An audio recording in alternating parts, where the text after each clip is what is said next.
இன்றைய தினமலர் செய்தியில் தமிழக வெற்றி கழக கட்சியிடம் சசிகலாவின் சகோதரர் திவாகரனின் அண்ணா திராவிட கழக கட்சி கூட்டணி தெரிவித்துள்ளது.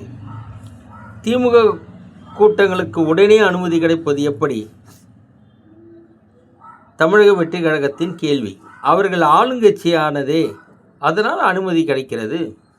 பாட்டாளி மக்கள் கட்சி அன்புமணிக்கு டில்லி உயர்நீதிமன்ற உத்தரவால் மாம்பழ சின்னம் அன்புமணிக்கு சாதகம். எஸ்ஐஆர் பணிக்கு தடை ஏற்படுத்த அனுமதிக்க முடியாது, சுப்ரீம் கோர்ட் உத்தரவு. ரத்தான குரூப் 2 தேர்வு மார்ச் 15 நடத்தப்படும், டிஎன்பிஎஸ்சி அறிவிப்பு. திருவாரூர் ஆட்டோவில் இருந்து தவறி விழுந்த 20 சவரன் தங்க நகையை போலீஸில் ஒப்படைத்த தூய்மை பணியாளர் துறையை பாராட்டி 4 லட்சம் ரூபாய் வழங்கிய திமுக எம்எல்ஏ பூண்டி கலைவாணன். திருப்பூர் பள்ளி வளாகத்தில் மாணவனின் புத்தக பையிலிருந்து எடுக்கப்பட்ட கஞ்சாவை எரியூட்டி உரிய விசாரணை நடைபெறாமல் தடுத்த தலைமை ஆசிரியர் மீது நடவடிக்கை கோரி திருப்பூர் கலெக்டரிடம் புகார். தமிழகத்தில் கஞ்சா புழக்கத்தை தடுக்க முடியவில்லை என்பது இதன் மூலம் நிரூபணமாகியுள்ளது. வணக்கம்.